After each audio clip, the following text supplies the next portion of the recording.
Welcome to the podcast. If you'd like to listen to an ad-free version of this episode and all of our episodes, then search True Crime Today Premium Plus on Apple Podcasts and press subscribe. That's our premium channel where all of our ad-free and advanced episodes live, all in one place. True Crime Today Premium Plus. Search it on Apple Podcasts and press subscribe. Even try it for 3 days free. Nothing says welcome home like a hidden body in the basement. It's Hidden Killers with Tony Bruschi, featuring former prosecutor and defense attorney Eric Faddis. Of course, everybody's going to say it. The apple doesn't fall far from the tree, but is that the case here? Christian Combs, the son of Diddy, now facing some legal ramifications, civil suit being brought against him. Grace Marca delivered legal documents to Christian Combs at Diddy's Miami mansion just this last week. He's facing sexual assault allegations from a former yacht stewardess going back to July of 2022. Eric Faddis, defense attorney, former prosecutor, joining us. It's a little different than the past when there was allegations flying and going, because I think a lot of what Christian saw in his life was, well, dad tampered it down, spent some money, and everything kind of went away. Not so much the case anymore. This is a new world he's going to have to navigate, is it not?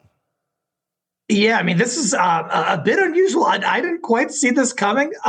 It's weird because it sort of tracks some of the same allegations that his father is facing. And it's on a yacht. You know, there's a sort of like luxurious image and environment. And lo and behold, the son, is now also charged with sexual assault. So, quite an important development in this larger Diddy saga. It's got to be a weird atmosphere on a yacht like that when you're employed to what you think is you're there to be a stewardess. Basically, you're gonna bring food, you're gonna do kind of the housekeeping type stuff, but then lo and behold, it's Diddy and his kids and whoever else is with the Diddy party, and they seem to want a little bit more than just hey, can you bring me a cocktail?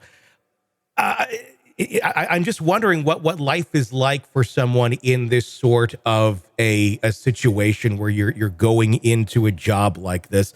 Are you going into that knowing like this is going to get shady because of the people you're dealing with? I mean, how do you really combat that? I mean, it's your job. It's what you want to do. Most people are probably appropriate, one would hope. But when you get something like this, I mean, you're walking into a bad situation no matter what. Yeah, it seems like horrible circumstances, Tony. I mean, life is hard enough, work is hard enough. Yeah. And then on top of that, you put this sort of threat of being sexually molested. Yeah. These folks who are in these industries, they're catering to the rich and famous. And sometimes the rich and famous, think the rules don't apply to them. And they think that they can kind of do whatever they want. And I just wonder how many of these service industry folks are subjected to this kind of alleged behavior in that environment. Yeah, I mean, it's like one of those things where it's like, okay, do you put up with oogling from creepy men, or then it goes to something like this where it's if the allegations are true, being cornered in an area, then being assaulted by Christian Combs. It's a weird spot with Christian because he's not like other kids. I mean, he's not. I mean, look, he grew up with Diddy. This is the life he knows. In no way does that excuse anything. But I'm also thinking he's from a world where this isn't wrong. I mean, it is wrong, but in his mind, I don't know that part clicks. You got to wonder what he saw growing up. And I don't know. I mean, maybe he was perfectly taken care of and shielded from some of the more egregious alleged behavior. Yeah. But you've got to wonder what he saw. And, it reminds me also of the Kanye West lawsuit against Kanye West, where he's sort of treating his employees allegedly in a horrendous fashion, taking advantage of them, publicly humiliating them. These people at this high echelon, I think sometimes just believe that they can do whatever they want. And now we see these charges not only against Diddy, but against his son, Christian Combs. How difficult it is, do you think, for the attorneys of Christian to kind of get him to wrap his mind around these allegations? I mean, just seeing how they've always been, the response is, oh, it's all fake, it's not true, until the video comes out. And then it's like, oh, well, he's sorry.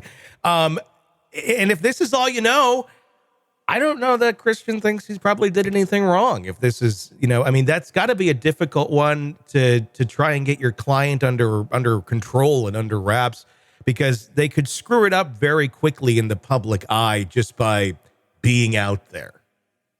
Yeah, you said it, Tony. I think the prime term here is client control. It is so hard to maintain control of this type of client. And we look at his father's case. I'm certain his father's attorney said, hey, do not be making jail calls talking about the case. Certainly do not try to contact witnesses, that kind of thing. And now we see Diddy using other people's accounts to do that, likely in defiance of his own attorney's advice. Mm-hmm. And so it's going to be difficult to rein in Christian Combs and to get him to understand the gravity of what's happening, because he may not have experienced any kind of similar pressure throughout his entire life. Well, it looks like they're having difficulty reining Diddy in from behind bars as well in this case. We're hearing obviously lots of complaints. There's some arguments going on right now about him having access to a laptop. What do we know about that? What do we know about, is he being treated differently behind bars? Is he getting access to the things that he needs? Some have said, he's being treated quite well in the state that he's in. But of course, it's not what, he's used to by any means. In terms of whether he's being treated fairly, it certainly depends on who you ask. If you ask jail staff, they said, hey, that they're treating him like anybody else, and that they did, that cell raid that was just kind of a facility-wide search. It wasn't targeted to him. His attorneys say, no, he's being, selectively persecuted behind bars. But yeah, having his world flipped upside down in terms of his living conditions, that's got to be jarring for anybody. Yeah. And I imagine there's kind of an adjustment period, and Diddy is probably trying to adjust. Obviously, he deserves his day in court. He deserves to argue his point.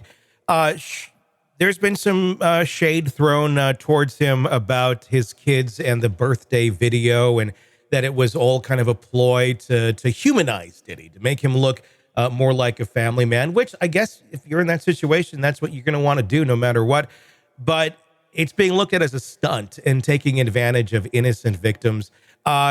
Is that something Diddy should continue doing despite the criticism? Will that ultimately be more of a boon to him, trying to show himself in that light, versus just being behind bars and keeping quiet? It's tough. Diddy's got to do something to counter the social narrative, but he's got to also make sure that he doesn't make things worse for himself. And when you're using children, people sometimes see that as, oh, you're using these vulnerable people as pawns to try to further your own legal interests. I think that could be a problem. But on the other hand, who else can he enlist? I don't know anyone else who's come out really strongly in support of Diddy. And so maybe he just feels like this is a last resort. Who else can I ask but my family?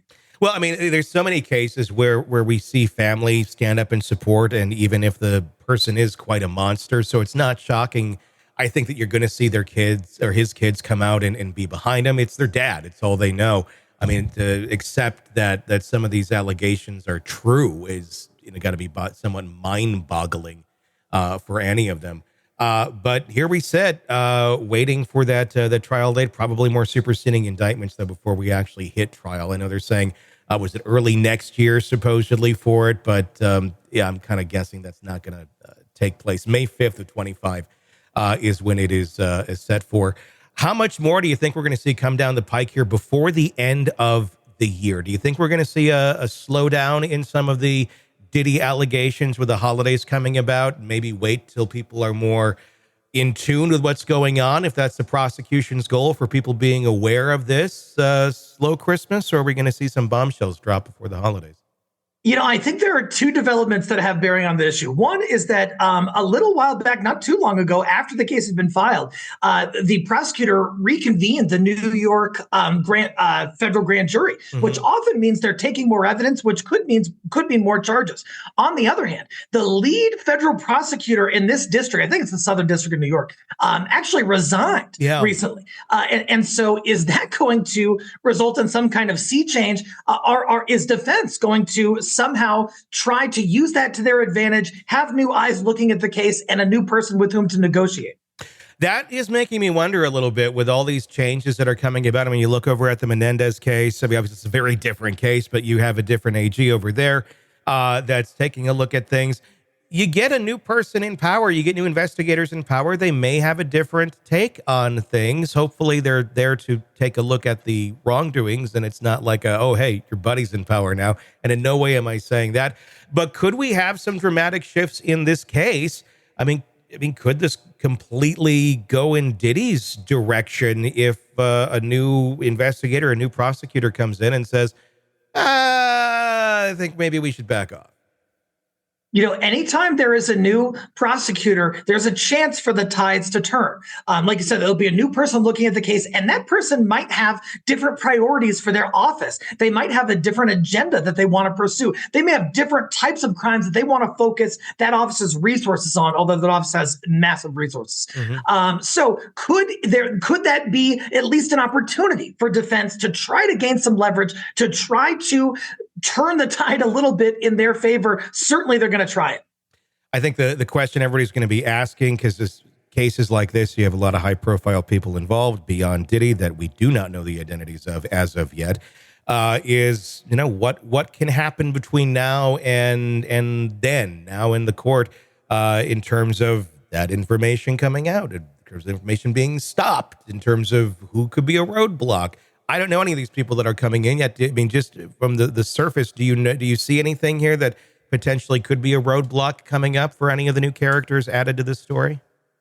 Potentially, thinking about it, the original prosecutor who filed it, they had to know that, hey, there's a chance that these victims and witnesses, some of whom might be high profile, could be disclosed. I'm going to file this case anyway. I know that going in. Mm-hmm. When there's a new prosecutor who gets on it, they're kind of caught in the middle of that. And they didn't make that original decision. So they're kind of saying, hey, what am I going to do? How am I going to manage all of these privacy issues and moral issues and everything else? And so could the new prosecutor look at it and say, hey, I don't feel as strongly about this case as the original prosecutor. I'm going to do something different. I think that's entirely possible. It's a lot to wrap one's mind around coming into a new job going, hey, by the way, here's this case you're dealing with, and it's already established. That's difficult for anyone, no matter what.